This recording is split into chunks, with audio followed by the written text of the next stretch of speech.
मेरा ये सौभाग्य है कि जो शिल्प मेला देखने के लिए आए थे वो लोग चले गए, जो कविता सुनने के लिए आए हैं वो यहाँ बैठे हैं। मैं आपको प्रणाम करता हूँ। और रसिक गुप्ता कह रहे थे कि 12 बजे का कोई संबंध नहीं है सरदारों से। भाई क्यों नहीं है? तो तेरे कहने से नहीं है क्या? है भाई, मैं बताता हूँ संबंध है क्या। इन्होंने बताया कि भगवान राम का जन्म कब हुआ? दिन के 12 बजे। कृष्ण जी का कब हुआ? रात के 12 बजे। राम हुए त्रेता में, कृष्ण हुए द्वापर में। अब ये कलयुग चल रहा है, किसी और देवता ने अवतार लेना था। उस देवता के लिए जोरदार भाई सरदारों ने ले लिया।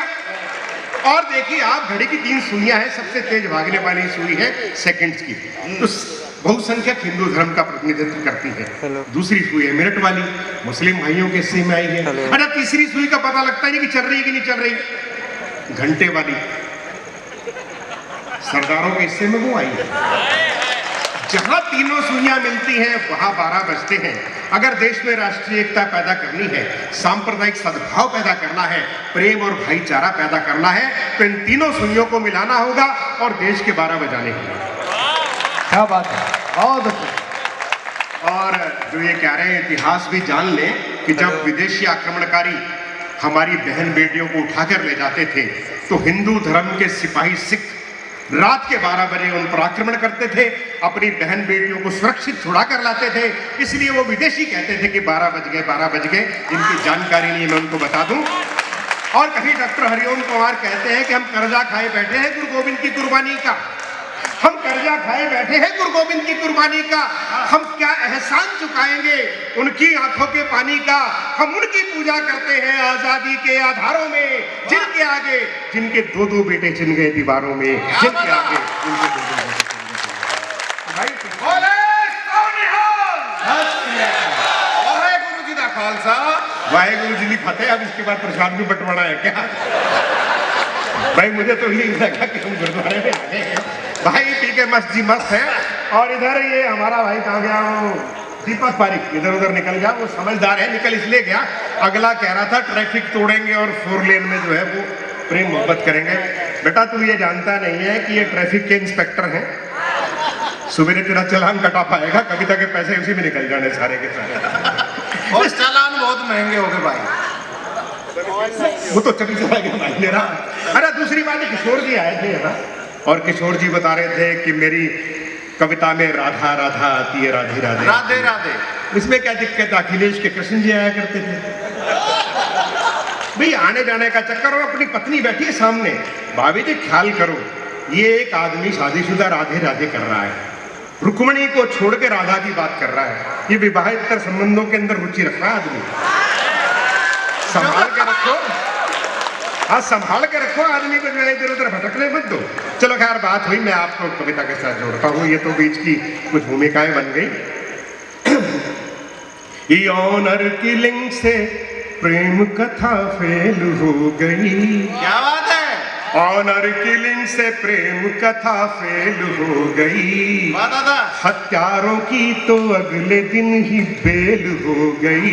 क्या बात है? हत्यारों की तो अगले दिन ही बेल हो गई। अरबों का माल लूट के वो उड़ गए विदेश। अरबों का माल लूट के वो उड़ गए विदेश। कुछ मुर्गी चोरों को यहाँ पे जेल हो गई। कुछ देखिए, तालियां जब बजाओ तो मन से बजाओ। को थोड़ी थोड़ी ताली बजती है, ऐसा लगता है कोई तंदूर में रोटी लगा। चलो एक बार जोरदार तालियां बजाइए मस्ती से। और मैं थोड़ी थोड़ी, क्योंकि समय है, थोड़े थोड़े इधर उधर से चीजें सुनाता हूं मैं आपको। एक रचना देखिए कि ग्राहक ने 500 का नोट दुकानदार की ओर बढ़ाया। ग्राहक ने 500 का नोट दुकानदार की ओर बढ़ाया। दुकानदार ने जांचा परखा और नकली कह के वापस लौटाया। तो ग्राहक बोला, ये नोट मुझे मंत्री जी के पीए ने दिया है। ये नोट मुझे मंत्री जी के पीए ने दिया है, असली है, बिल्कुल धांसू है। दुकानदार बोला, आरबीआई और धागा तो ठीक है, लेकिन इस नोट में गांधी जी की आंखों में आंसू।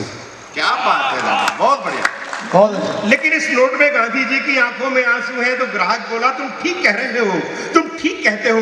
प्रजातंत्र के आकाश में काले बादल घिर रहे हैं। प्रजातंत्र के आकाश में काले बादल गिर रहे हैं, ये नोट मुझे वोट देने के बदले में मिला है, क्या बात। शायद इसीलिए बहुत अच्छा। गांधी जी की आंखों से आंसू गिर वाह रहे वाह हैं। वाह वाह वाह। अच्छा, वो हमारे प्रधानमंत्री जी हिंदी में बात करते हैं, हमारा सीना गर्व से चौड़ा होता है कि कहीं संयुक्त राष्ट्र संघ हो, कहीं हो, हिंदी में बात की जाती है। हम हिंदी के पुजारी हैं, हिंदी के सेवक हैं, तो अच्छा लगता है। अच्छा, उन्होंने बताया भी कि उन्होंने हिंदी सीखी कैसे। वो बोले मैं चाय बेचते बेचते हिंदी सीख गया। आपने पढ़ा होगा, सुना होगा, मैं चाय बेचते बेचते हिंदी सीख गया। भाई इसमें क्या खास बात है? आधा पंजाब दारू पी पी के अंग्रेजी सीख गया। What A learning process. और अब तो भगवंत महान आ गए हैं, कुछ और प्रगति होनी चाहिए। अरे वो आपको ध्यान होगा 2014 में जब बीजेपी की पहली बार केंद्र में सरकार बनी तो उनके कार्यकर्ताओं ने नमो टी स्टॉल करके चाय पिलाई फ्री में, आइए चाय पीजिए। मोदी जी कभी चाय बेचा करते थे, उनके सम्मान में चाय पीजिए। अच्छा, एक शराबी पड़ा हुआ था परले किनारे पे, वो बोला ये मोदी जी 7-8 दिन किसी शराब के ठेके पे भी काम कर लेते तो इनका क्या बिगड़ जाना था। बहुत अच्छे। तो देखिए, हर आदमी अपने अपने फायदे की सोचता है। वो एक पत्नी अपने पति से बोली, जब तुम अंग्रेजी पी के आते हो ना तो मुझे परी कहते हो, देसी पी के आते हो तो रानी कहते हो। आज कौन सी पी के आए तो चुड़ैल चुड़ैल कह रहे हो। मैं अंग्रेजी पी के आते हो तो परी कहते हो, देसी पी के आते हो तो रानी कहते हो। आज कौन सी पी है तो चुड़ैल चुड़ैल कह रहे हो। पति बोला आज होश में हूँ। वो अगले का अरे वो टीचर ने बच्चे से पूछ लिया देश में सबसे ज्यादा बर्फ कहाँ गिरती है। बच्चा बोला जी विस्की के गिलास में। ये लंबी चौड़ी पुराण है, लेकिन मैं बात खत्म करता हूँ वहीं से। वहीं से देखिए, एक सार्थक संदेश होना चाहिए। कविता के मंच से हैं तो संदेश यही है कि शराब बुरी चीज है, आओ इसे खत्म करें। क्या बात है। शराब बुरी चीज है, आओ इसे खत्म करें। एक बोतल तुम करो, एक बोतल बोतल हम हम करें। देखिए, अर्थ मेरा ये कि एक शराब की बोतल तुम छोड़ के नाली में बहाओ, एक मैं बहाऊं। अब लोग वहां पहुंच जाते हैं जहां पहले से पहुंचे हुए हैं। लेकिन मैं आपको एक रचना सुनाता हूँ। देखिए, रामलीला की बात चली, रामलीला के मंच की बात चली। हाँ, रामलीला के मंच पर आखिरी दिन जब होता है तो रावण भी वही होता है, राम भी वही होते हैं, और मेघनाथ भी होता है, और सारे जो है सब जो है सारे के सारे पात्र होते हैं। उसमें स्थिति देखिए क्या है कि चित्र देखिए आप, और एक नेताजी होते हैं जो तीर चलाते हैं सांकेतिक रावण को मारने के लिए। हालांकि वो वध तो राम जी कर देते हैं। तो वहां का चित्र देखिए आप। नेताजी के पांव से लिपट गया कुंभकर्ण, नेताजी के पांव से लिपट गया कुंभकर्ण। नेता बोला गंगा काहे उल्टी बहाते हैं, परम पूज्य आप हैं और कितने हैं मितव्ययी। 6 माह सोते बस एक दिन खाते हैं, 6 माह सोते बस एक दिन खाते हैं। कुंभकर्ण बोला आप ही हमारे देवता हैं, कुंभकर्ण बोला आप ही हमारे देवता है। किसी को ना दिखता है हर पल खाते हैं, किसी को ना दिखता है हर पल खाते हैं। वोट जब पड़ते हैं आप तब जगते हैं, वोट जब पड़ते हैं आप तब जगते हैं। आंखें खुली छोड़ 5 साल सो जाते हैं, आंखें खुली छोड़ 5 साल सो जाते हैं। और भाई हमारे रसिक ने आपको लॉकडाउन के उनकी परिस्थितियों के बारे में सुनाया। एक मेरी कविता है, उसमें लंबी मैं एक छंद आपको सुनाता हूँ, क्योंकि यहाँ से चीजें लेके आप तक पहुंचे। तो देखिए आपके लॉकडाउन से पहले की स्थिति क्या है और लॉकडाउन के बाद की स्थिति क्या है। और ये नेताओं की स्थितियां वगैरह चलती रहती है। अभी इलेक्शन हुए यहाँ यूपी में 5 राज्यों में इलेक्शन हुए, तो एक आदमी जो है उसको 3 वोट मिले, 3 वोट मिले। वो घर आया, पत्नी लठ लेके खड़ी हुई थी, बोली 1 वोट तेरा, 1 मेरा, ये तीसरा बता किस कलमुही ने दिया तेरे। बड़ा संकट। अच्छा, एक आदमी को तो सिर्फ 2 ही वोट मिले, वो घर नहीं गया, सीधा थाने में गया, बोला मुझे जेड सिक्योरिटी चाहिए। थानेदार बोला 2 वोट गिरे हैं तेरे को और तेरे को जेड सिक्योरिटी चाहिए। बोला मुझे जेड सिक्योरिटी चाहिए, किस बात के लिए? बोला मुझे 2 वोट मिले हैं, इसका मतलब ये कि सारा का सारा शहर मेरे खिलाफ है। तो अपना अपना लॉजिक है। अच्छा, वो एक वोट डालने गया तो वो आप देखा कि एक पहला पोलिंग ऑफिसर नाम बोलता है, दूसरा जो सही लगाता है। तो जब वो स्याही लगाने लगा तो वो वोटर ने पूछ लिया भाई ये स्याही कितने दिन तक रहती है? बोला 5-6 हफ्ते तो रहती है। बोला फिर उंगली को छोड़ दे, मेरे सर पे लगा दे, मुझे हर हफ्ते डाई करवाने जाना पड़ता। तालियां वालियां बजाई जुड़ के मस्ती से। और मैं अंतिम कवि हूँ, वैसे तो ब्राह्मण का बेटा होता है, उसकी जिम्मेवारी होती है कार्रवाई करने की, लेकिन नहीं दादा, सावरी सर की एक गजल सुनेंगे। चलिए चलिए ठीक है साहब, अच्छा बढ़िया है आपका। जोरदार ताली, कोई जाएगा नहीं, देर ना हो जाए। वैसे देर तो काफी हो चुकी है, और ये मन चिंगरी का है, ये तो इनकी मोहब्बत है पीके साहब की, ये पीके ऐसा बोलना है, वो भी बाप जैसे ही बढ़िया है। ये पीके कुछ भी कह देते, लेकिन मैं इंशाल्लाह पीके होश में रहता हूँ। चलो एक चलो बार- देखो ऐसा है, चाहे यहाँ की पियो चाहे वहाँ की पियो, पीते रहो। क्या बात है? भाई एक परमात्मा की वो है, उसको पियो, सूफी है वो का मामला, और एक यहाँ पियो। अरे दादा, लोग मेरे से कहते तेरा नाम पी के है, तू पीता है क्या? मैं कहा ये इंक्वायरी है, ऑफर है, दोनों का आंसर अलग अलग है। वो एक आदमी था, उसका नाम था प्रदीप कुमार चौधरी। उसने फोन लगाया और वो रॉन्ग नंबर हुआ, दूसरे ने उठाया, तो प्रदीप कुमार जी बोले मैं पी के बोल रहा हूँ। शराबी बोला मैं भी पी के ही बोल रहा हूँ। तो प्रदीप कुमार जी बोले मैं पी के चौधरी बोल रहा हूँ। शराबी बोला मैं रहने दे, किसे बहकाता है, 2 घूंट पीने के बाद तो और लल्लू पंजू चौधरी हो जाता है। क्या बात है? ये तो बस पी के मस्त है, वरना पी के तो आदमी लुढ़क पड़ा होता है उसके अंदर जो है। जिसने पी शराब ना उभरा जिंदगानी में, हजारों बह गए बोतल के इस बंद पानी में। जोरदार तालियां दादा के लिए। अरे बहुत तिरंगे की बात आई, उन्होंने किशोर जी ने भी बात की, हमारे पीके जी ने बात की, मुझे पंक्तियां याद आती हैं एक मित्र की कि 3 रंगों का यहाँ सम्मान सबके दिल में है, देश की खातिर जिए, अरमान सबके दिल में है, और कौन कर सकता है हमको एक दूजे से जुदा, धड़कनों की तरह हिंदुस्तान सबके दिल में है। तालियां वालियां बजाइए, समापन की बेला है।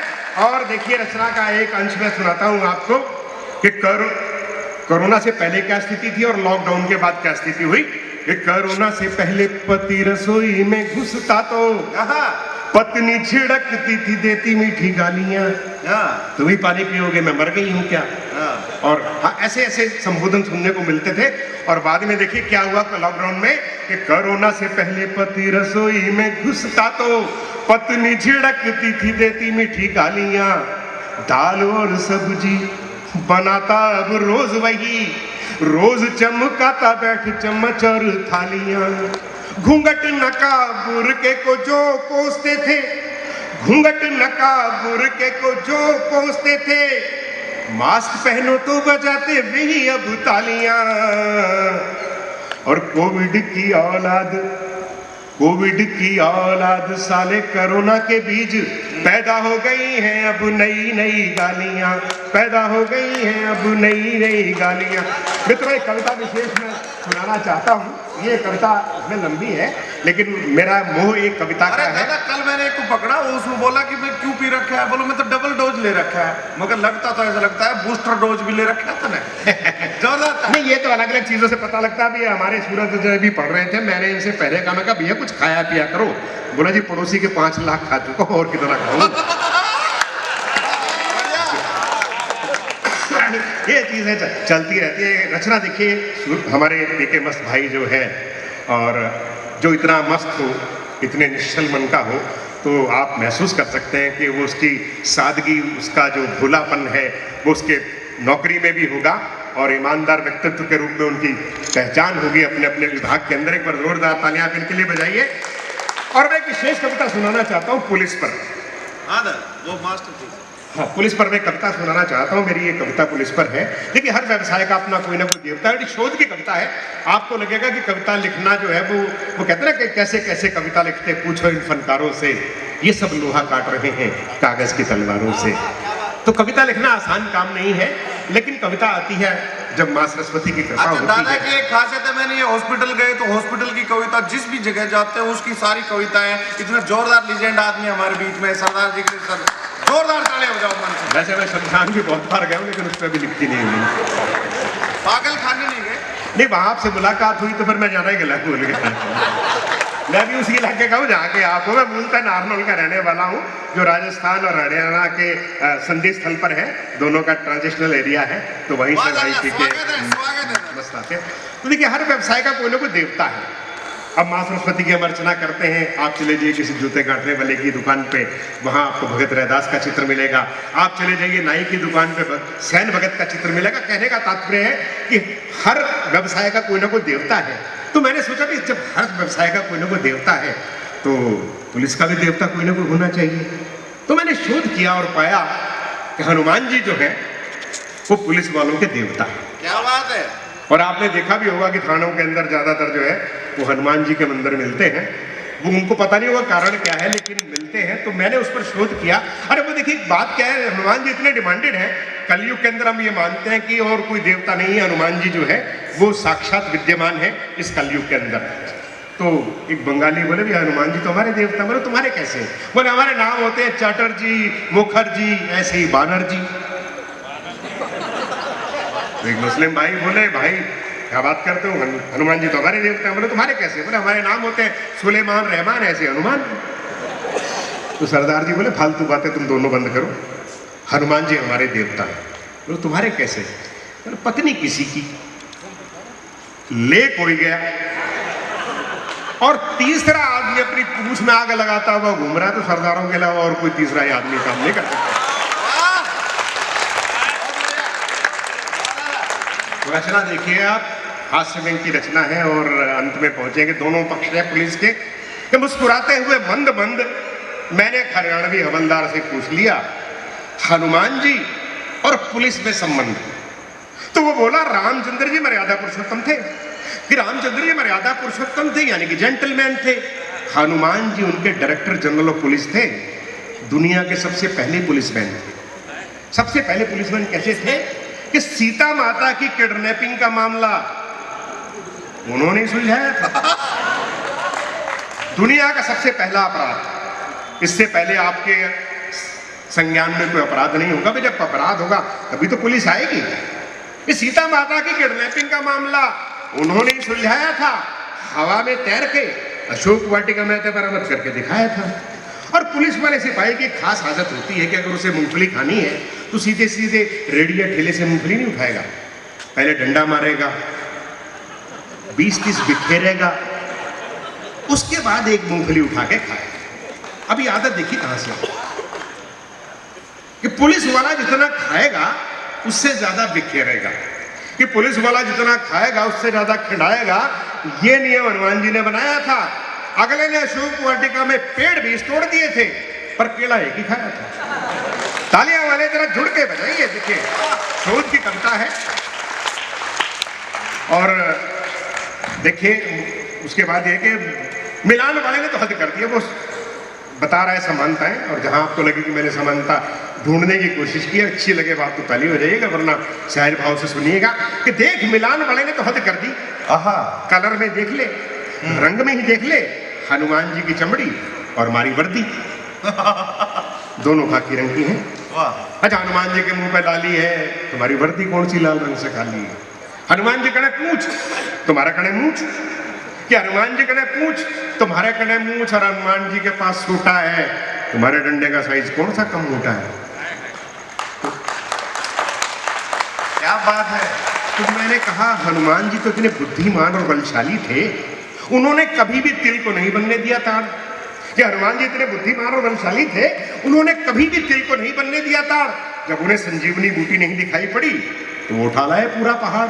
क्या बात है। तो पुलिस वाला बोला हम भी तो यही तरकीब काम में लाते हैं।